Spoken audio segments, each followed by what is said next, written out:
Hello everyone, हाँ भाई। देखिए, अभी 2 या 3 दिन पहले मैंने क्लास 10 साइंस की जो केमिस्ट्री है उसके इम्पोर्टेंट टॉपिक्स के वीडियो बनाया था। और मैंने आपसे प्रॉमिस किया था कि ये जो इम्पोर्टेंट टॉपिक्स हैं इन सभी का lesson wise one shot video अपन लेके आएंगे। तो आज से उसकी शुरुआत हो चुकी है। आज अपन लेसन 1 का वन शॉट वीडियो देखने वाले हैं, जो कि ज़्यादा लंबा नहीं होगा, छोटा सा होगा। और वो सारे टॉपिक जो मैंने आपको बताए थे वो अपन करने वाले हैं। यदि विश्वास कीजिएगा, यदि वो टॉपिक्स आप लोग कर लेते हैं तो जो 25 नंबर की केमिस्ट्री है उसमें से 20 से 22 नंबर का मैटर आपको मिल जाएगा। ठीक है, इतना विश्वास आप लोग कर सकते हैं हमारे प्रीवियस ईयर रिजल्ट को चेकआउट करके। रिजल्ट चेकआउट कहाँ करेंगे? हमारी जो वेबसाइट है वहाँ पर आप लोग देख सकते हैं भाई रिजल्ट हमारा। तो चलते अपन शुरुआत करते हैं। हाँ जी, तो जो इम्पोर्टेंट टॉपिक्स मैंने आपको बताए थे उन्हीं के रिगार्डिंग अपन बात करेंगे। लेसन 1 में मैंने आपको 3 टॉपिक्स बताए थे इम्पोर्टेंट, अपन उन्हीं की बात करेंगे। तो पहला टॉपिक अपन डिस्कस करते हैं रासायनिक अभिक्रियाएं। देखा जाए तो आपके सिलेबस में लेसन 1 में 10 अभिक्रियाएं हैं। उनमें से मैंने आपको 5-6 अभिक्रिया बताई थी, 5 अभिक्रिया बताई थी, उन्हीं की अपन बातचीत करेंगे। पहली अभिक्रिया ऊष्मा छिपी अभिक्रिया। ऊष्मा छिपी का मतलब क्या होता है? ऊष्मा का मतलब ऊष्मा, छिपी का मतलब होता है छेपण होना यानी निकलना। और निकलेगी तो किसके साथ निकलेगी? उत्पाद के साथ निकलेगी। बस परिभाषा बन गई कि वे अभिक्रियाएं जिनमें उत्पाद निर्माण के साथ साथ ऊष्मा भी उत्पन्न होती है ऊष्मा छिपी अभिक्रिया कहलाती है। उत्पाद के साथ साथ क्या निकलेगी? ऊष्मा निकलेगी। एग्जाम्पल देख सकते हैं, ये जो CaO है, बिना बुझा हुआ चूना जल में डालेंगे तो बन जाएगा बुझा हुआ चूना, कैल्शियम हाइड्रोक्साइड, साथ में ऊष्मा निकल रही है। अगला एग्जाम्पल प्राकृतिक गैस का दहन। प्राकृतिक गैस किसे कहते हैं? CH4, मैथेन को प्राकृतिक गैस कहते हैं। और दहन का मतलब होता है जलना। और जलाने के लिए कौन सी गैस आवश्यक है? ऑक्सीजन। तो किससे क्रिया करवा देंगे? ऑक्सीजन से। तो CH4 + O2 बनेगा CO2 + जल + ऊर्जा यानी ऊष्मा। यहाँ पर भी उत्पाद के साथ क्या निकल रही है? ऊष्मा। तो ये भी हो जाएगी ऊष्मा छिपी अभिक्रिया। नेक्स्ट देखो, श्वसन भी एक ऊष्मा छिपी अभिक्रिया होती है। देखो, श्वसन में हम क्या करते हैं? जो ग्लूकोज हमने खाया है, जो कार्बोहाइड्रेट हमने खाया है, उसका दहन होगा, यानी हम श्वसन क्रिया करेंगे, ऑक्सीजन अंदर लेंगे तो जो ग्लूकोज है ये जलेगा यानी ऑक्सीजन से क्रिया करेगा, बनेगा CO2 जल + ऊर्जा यानी ऊष्मा। क्या उत्पाद के साथ ऊष्मा बन रही है क्या? तो ये भी ऊष्मा छिपी अभिक्रिया हो जाएगी। साग सब्जियों व वनस्पति द्रव्य का विघटित होकर कंपोस्ट बनना भी ऊष्मा छिपी अभिक्रिया होती है। आपने देखा होगा हमारे घरों में जो कचरा निकलता है, साग सब्जियों फलों के छिलके जो निकलते हैं उनका हम खेतों में एक जगह डाल देते हैं। और जब वो खाद बन जाता है उस खाद को हम उठा के खेतों में डालते हैं। जब खाद को उठाया जाता है उस समय देखकर वहाँ पे काफ़ी ज़्यादा ना हीट निकलती है, ऊष्मा निकलती है। तो जो कंपोस्ट बनता है वो भी कैसी अभिक्रिया है? ऊष्मा छिपी अभिक्रिया है। नेक्स्ट अभिक्रिया है ऊष्मा शोषी अभिक्रिया। ऊष्मा का मतलब ऊष्मा, शोषी का मतलब शोषण करना, अवशोषण करना है। ऊष्मा का अवशोषण होगा और कौन करेगा? अभिकारक करेंगे भाई। तो वे अभिक्रियाएं जिनमें ऊष्मा का अवशोषण होता है ऊष्मा शोषी अभिक्रिया कहलाती है। ये देखो AgBr है, इसको ऊष्मा देंगे, ये जो अभिकारक है AgBr ऊष्मा का अवशोषण कर रहा है, टूट गया Ag + Br2 में, तो ऊष्मा शोषी अभिक्रिया। ये बेरियम हाइड्रोक्साइड + अमोनियम क्लोराइड ऊष्मा देंगे तो बनेगा बेरियम क्लोराइड + अमोनियम हाइड्रोक्साइड। यहाँ पर भी ऊष्मा का हो रहा है अवशोषण। ठीक है, जो तीर के निशान के ऊपर लिखा जाएगा ना ऊपर नीचे, मतलब ऊष्मा शोषी अभिक्रिया है। नेक्स्ट अभिक्रिया तीसरे नंबर की अपचयन अभिक्रिया। देखो, अपचयन में क्या होता है? या तो हाइड्रोजन की वृद्धि होती है या ऑक्सीजन की कमी होती है। किसमें? अभिकारक में।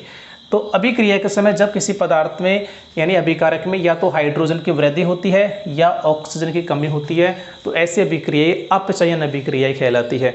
और इसका उल्टा उपचयन कहलाएगा। और जिसमें दोनों हो वो रेडॉक्स कहलाएगा। सिंपल सी बात है। तो देख सकते हैं 1 मिनट।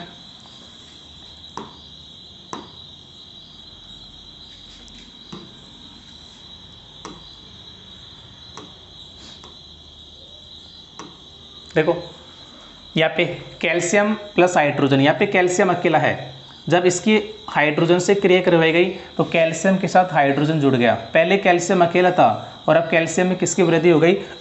हाइड्रोजन की।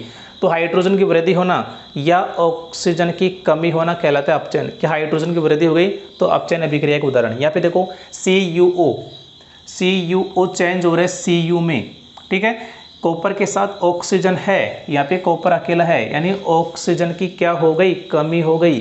तो यह अभिक्रिया भी कैसी हो जाएगी, आपकी अपचयन अभिक्रिया हो जाएगी। नेक्स्ट देखो उपचयन अभिक्रिया, इसमें उल्टा हो जाएगा, इसे ऑक्सीकरण अभिक्रिया भी कहते हैं क्योंकि इसमें ऑक्सीजन की वृद्धि होती है। तो वह अभिक्रिया जिसमें क्या होगा, या तो हाइड्रोजन की कमी होगी या ऑक्सीजन की वृद्धि होगी, है ना। अपचयन का जस्ट उल्टा है, तो उसे बोलेंगे उपचयन अभिक्रिया। देख सकते हैं यहाँ पे Cu+O2, Cu अकेला है, जब इसका दहन करवाया गया तो बन गया CuO, क्यूप्रिक ऑक्साइड, ऑक्सीजन की वृद्धि हो गई, और ऑक्सीजन की वृद्धि होना क्या कहलाता है, उपचयन अभिक्रिया। ये लगभग लाल भूरा जैसा होता है और कैसा बन जाएगा, काला पदार्थ जलने के बाद, ठीक है। एक एग्जाम्पल इसका देखो, ये है, यहाँ पे देखो CuO है ना, CuO है, ये H2, यहाँ पे देखो H2 चेंज हो रहा है H2O में, हाइड्रोजन अकेला है लेकिन यहाँ पर ऑक्सीजन जुड़ गया तो ऑक्सीजन की वृद्धि हो गई, और हाइड्रोजन की कमी होना या ऑक्सीजन की वृद्धि होना उपचयन कहलाता है। यहाँ पे देखो NaOH, सोडियम के साथ हाइड्रोजन है, ये टूटा सोडियम में, हाइड्रोजन की कमी, उपचयन अभिक्रिया, ठीक है। लास्ट अभिक्रिया आपकी अपचयन उपचयन अभिक्रिया, यानी दोनों आ जाएंगे, और जब दोनों एक साथ होते हैं तो उसे रेडॉक्स अभिक्रिया भी बोला जाता है। यानी इसमें क्या होगा, अपचयन भी होगा, एक अभिकारक का अपचयन तो दूसरे का उपचयन। तो साफ साफ लिखा है, यदि किसी अभिक्रिया में एक अभिकारक अपचयित और दूसरा अभिकारक उपचयित होता है तो ऐसी अभिक्रिया अपचयन उपचयन अभिक्रिया या रेडॉक्स अभिक्रिया कहलाती है। एक बात ध्यान रखना, रेडॉक्स अभिक्रिया के एग्जाम्पल को हम अपचयन में भी लिख सकते हैं, उपचयन में भी लिख सकते हैं। तो एग्जाम्पल तो रटने की आवश्यकता ही नहीं है, एक दो एग्जाम्पल याद कर लो, तीनों अभिक्रिया में इस्तेमाल कर सकते हैं। यहाँ पे देख सकते हैं CuO+H2, Cu+H2O, CuO चेंज हो रहा है Cu में, यहाँ पे ऑक्सीजन है, यहाँ पे नहीं है, यानी ऑक्सीजन की कमी, तो इसका हो गया अपचयन। ध्यान रखना, अपचयन या उपचयन केवल अभिकारकों का होता है, उत्पादों का नहीं होता है, उत्पादों में होता है। अभिकारक का उत्पादों में होगा, तो होगा किसका, अभिकारक का होगा। H2 चेंज हो रहा है H2O में, यहाँ पे हाइड्रोजन अकेला है, यहाँ पे हाइड्रोजन के साथ ऑक्सीजन, तो यहाँ पे तो ऑक्सीजन की कमी हो रही है, यहाँ पे ऑक्सीजन की वृद्धि हो रही है, और ऑक्सीजन की कमी होना या ऑक्सीजन की वृद्धि होना दोनों अभिक्रिया आ चुकी है, अपचयन भी उपचयन भी, ठीक है। अब देखो, यदि आपको इसको केवल किस में यूज करना हो, अपचयन में, केवल अपचयन में यूज करना हो तो ये मत लिखो, इसको मत लिखो, केवल अपचयन दर्शा दो। और यदि आपको केवल उपचयन में लिखना हो इसको तो ये मत लिखो, इसको हटा दो, ठीक है। यानी दोनों जगह हम यूज कर सकते हैं। नेक्स्ट एग्जाम्पल देखो, नेक्स्ट एग्जाम्पल, एक मिनट, ये नेक्स्ट एग्जाम्पल इसका सेकंड, ZnO+C, तो ZnO चेंज हो गया Zn में, C चेंज हो गया CO में, तो यहाँ पे तो ऑक्सीजन की कमी हो गई तो इसका तो हो गया अपचयन, यहाँ पे ऑक्सीजन की वृद्धि हो गई तो इसका होगा उपचयन, दोनों हो गया तो रेडॉक्स अभिक्रिया। यहाँ पे देखो MnO2+HCl बन रहा है MnCl2+H2+Cl2, MnO2 चेंज हो रहा है MnCl2 में, यहाँ पे ऑक्सीजन है, यहाँ पे नहीं है, यानी ऑक्सीजन की कमी, तो इसका हो गया अपचयन। यहाँ पे Cl चेंज हो रहा है HCl चेंज हो रहा है Cl2 में, यहाँ पे हाइड्रोजन है, यहाँ पे हाइड्रोजन नहीं है, हाइड्रोजन की कमी यानी उपचयन। तो अपचयन उपचयन दोनों हो रहे हैं, तो रेडॉक्स अभिक्रिया का उदाहरण हो जाएगा। पहला टॉपिक आपका ये बताया था मैंने आपको। सेकंड टॉपिक है उपचयन अभिक्रिया के प्रभाव, जिसमें दो आते हैं, संचारण और विकृत गंधिता। संचारण क्या होता है कि जब कोई धातु अम्ल, आर्द्रता, CO2 आदि के संपर्क में आती है तो धीरे धीरे नष्ट होने लगती है, संचारित होने लगती है, इसे क्या बोलते हैं, संचारण बोलते हैं। संचारण की घटना यानी एग्जाम्पल जहाँ पे आप देखते हैं, जैसे लोहे पर जंग लगना, ये हम कह सकते हैं लोहे की वस्तुओं पर लालिमा युक्त भूरे रंग की परत चढ़ना। कई बार जो जंग छड़ती है, जो जंग आती है, उसका रंग पूछ ले जाता है, तो लोहे पर जंग लगना ये भी कह सकते हैं, ये भी कह सकते हैं लोहे की वस्तुओं पर लालिमा युक्त भूरे रंग की परत का छड़ना। जब जंग लगती है तब ऐसी परत छड़ती है। सेकंड एग्जाम्पल है तांबे पर हरे रंग की परत का छड़ना। तांबे पर हरे रंग की परत छड़ना, जब तांबे का संचारण होगा हरे रंग की परत छड़ेगी। इसकी अभिक्रिया है कब होगा, जब कॉपर जो है वो CO2 से अभिक्रिया हो जाएगी तो बनेगा कॉपर कार्बोनेट। ये जो हरे रंग की परत होती है ना, ये कॉपर कार्बोनेट की होती है, ध्यान रखिएगा, कई बार परत का सूत्र पूछ लिया जाता है। चांदी के ऊपर काले रंग की परत का चढ़ना कब चढ़ेगी? जब चांदी सल्फर के साथ क्रिया कर लेगा तो बन जाएगा सिल्वर सल्फाइड। बस यही होता है काले रंग की परत, Ag2S। ठीक है, Ag2S। आगे देखो, संचारण से नुकसान। तो संचारण से क्या क्या नुकसान है? संचारण के कारण जो कार के ढांचे हैं वो खराब हो जाएंगे, पुल खराब हो जाएंगे, लोहे की रेलिंग खराब हो जाएगी, जहाज, धातुएं, लोहे की वस्तुएं सभी को क्या हो जाएगी? हानि हो जाएगी।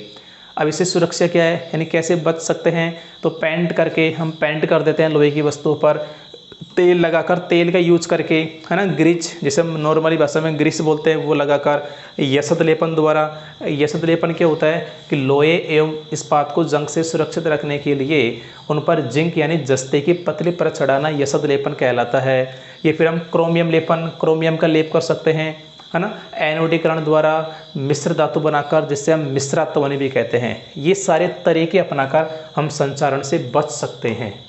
ठीक है भाई। सेकंड है विकृत गंधिता। विकृत गंधिता, देखो विकृत का मतलब होता है खराब होना। क्या खराब होना? गंधिता यानी स्वाद और गंध खराब होना।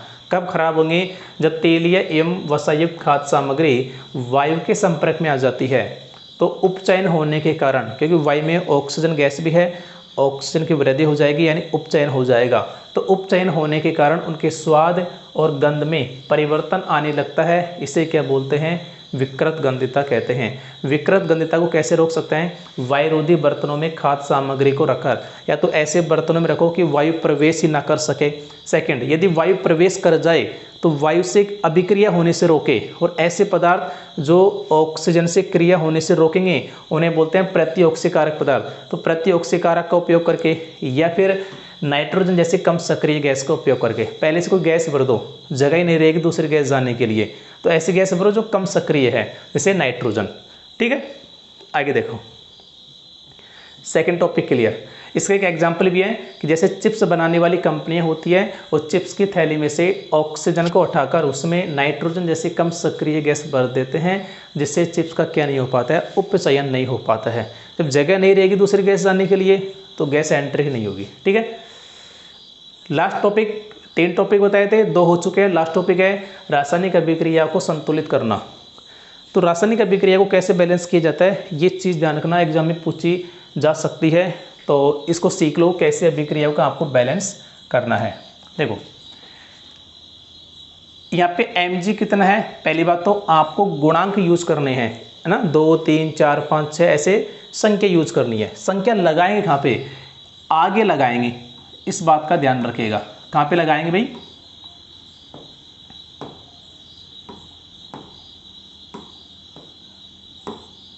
हाँ, आगे लगाएंगे।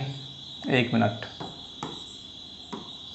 यहाँ पे लगाएंगे आगे की तरफ, ना तो ऊपर लगाएंगे, ना नीचे लगाएंगे, ना पीछे लगाएंगे, केवल आगे लगाएंगे। ठीक है, देखो mg कितना है इसमें? 1, यहाँ पर mg 1 है, यहाँ पे ऑक्सीजन 2 है, यहाँ पे ऑक्सीजन 2 है, तो मैं इसको 2 बनाऊंगा, तो मैंने आगे लगा दिया 2, ऑक्सीजन बैलेंस हो गया। लेकिन अब mg 2 हो गया तो यहाँ पे 2 लगा दो।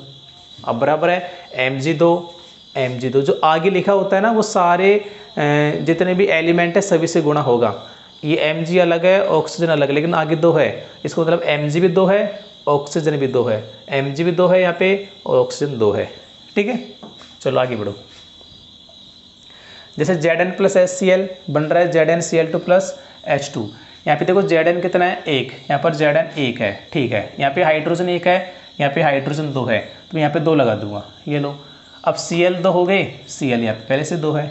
ठीक है, ये देखो Pb प्लस NO3 ऑल्टवाइस यानी लेड नाइट्रेट क्रिया हो रही है पोटेशियम आयोडाइड से, बनेगा lead iodide plus potassium nitrate. यहाँ पे देखो Pb 1 है, Pb 1 है, यहाँ पे ढंग से देखना है, कोष्टक लग रहा है और उसके बाहर 2 है, यानी ये सारे से गुणा हो रहा है। नाइट्रोजन 2 है, नाइट्रोजन गुणा हो रहा है, यहाँ पे नाइट्रोजन 1 है, यहाँ पे 2 लगा दो।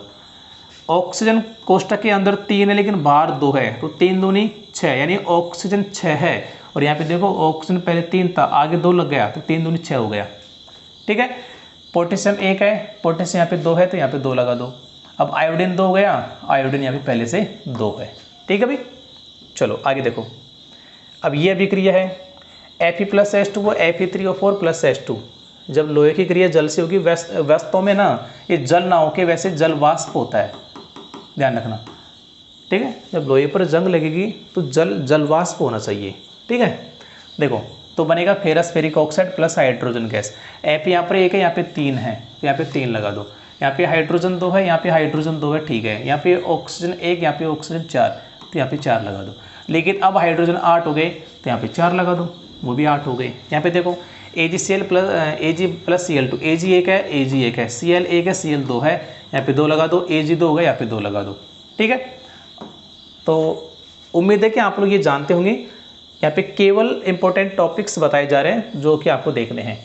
ये देखो H2O चेंज टूटेगा हाइड्रोजन प्लस ऑक्सीजन, हाइड्रोजन 2 है, हाइड्रोजन 2 है, यहाँ पे हाइड्रोजन 2 है, ऑक्सीजन 1 है, ऑक्सीजन 2 है, तो यहाँ पे 2 लगा दो। अब हाइड्रोजन 4 हो गए तो यहाँ पे 2 लगा दो, ठीक है भाई। आगे बढ़ो। अब ये जो क्वेश्चन है ना, अभिक्रिया को बैलेंस करना, यहाँ से 4 प्रकार से क्वेश्चन पूछे जा सकते हैं। पहला तरीका सीधा दे देगा कि निम्न रासायनिक समीकरण को संतुलित करो, तो आपको सीधा संतुलित कर देना है। ऐसे Fe1 है, यहाँ पे 3 है, यहाँ पे 3 लगा दो। हाइड्रोजन 2 है, हाइड्रोजन 2 है, ऑक्सीजन 1 है, ऑक्सीजन 4 है, यहाँ पे 4 लगा दो। अब हाइड्रोजन 8 हो गए तो यहाँ पे 4 लगा दो, 8 हो गए। पहला तरीका तो ये है पूछने का। सेकंड तरीका क्या है, आपको हिंदी में लिख देगा, यानी शब्द समीकरण दे देगा, उसका आपको पहले क्या बनाना है, रासायनिक समीकरण, फिर बैलेंस करना है। तो कैसे बनेगा, क्वेश्चन लिखा है निम्न शब्द समीकरण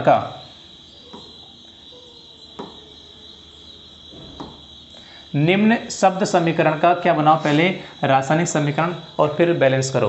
तो लिखो इसको समीकरण के रूप में, लोहा का मतलब Fe, जल का मतलब H2O, फेरस फेरिक ऑक्साइड का सूत्र होता है Fe3O4 और हाइड्रोजन गैस का H2। बस इसको बैलेंस करना आपको।